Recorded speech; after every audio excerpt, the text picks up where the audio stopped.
Аял эркектин алды эркек менен мамиледе, күйөөсү менен мамиледе эмнеге аял любовница болуш керек, неге аялы эле эмес деген суроо болушу мүмкүн.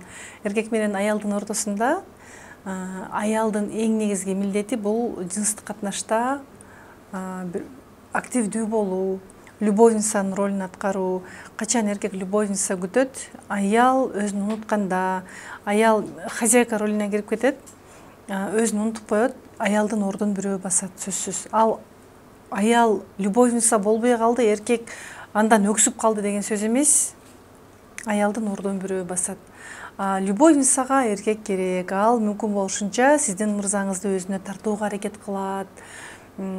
Кайра эркек наркотик сыяктуу жана аялды эңсеп келе бере тургандай бир деңгээлде өзүн көрсөтө алат. Чын айтайын, азыр биздин курска келгенде да аялдар ошол жалгыз бой жүргөн аялдар, любовницалар көп катышат. Мен сабактарымда баса белгилеп айтам, менин сабагым зынага жол берип калбоо үчүн мен бул жөнүндө баса белгилеп айтам.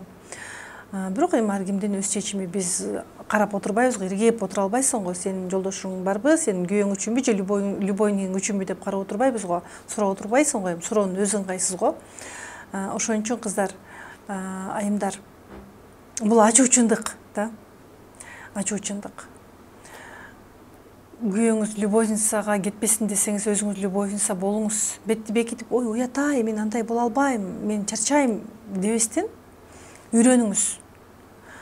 Аял бул жаныбар эмес да, адам. Аң сезимиңиз барбы? Демек сиз аны үйрөнө аласыз. Өзүңүздү өзүңүз тарбиялай аласыз.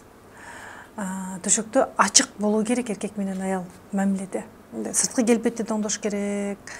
Эркектин суранычтарын аткаруу керек. Эми суранычын аткаруу дегенде минеттен сырткаркы минетти бул чубак ажыда айтып өткөнү бар экен. Эми аял менен эркектин ортосунда чыныгы мындай бири-бирине макулдук болсо, анда болот деп айтылган экен. Атак бул макүрү деп айтылат экен.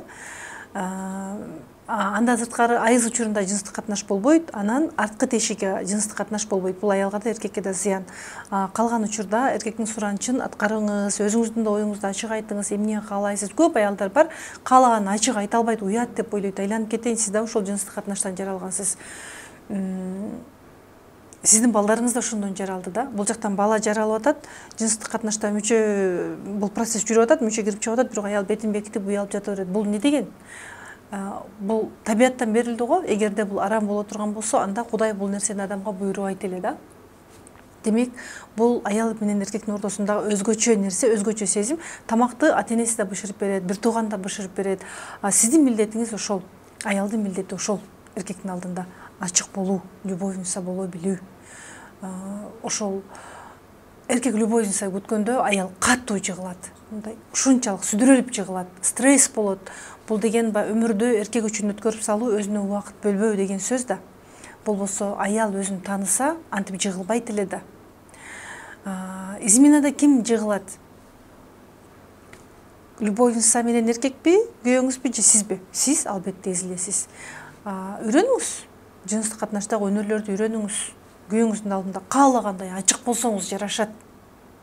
Башка эркектин алдында жабыл, өзүңдүн күйөөңдүн алдында ачыл деген нерсе бар. Гүлдөй ачылууга сиздин акылыңыз бар. Уят деп бетти бекитип отура берүү, бул кичинекей кыз болуп отуруп өмүр сүрүү. Сиз кичинекей кыз эмессиз, сиз уже никедеги аялсыз.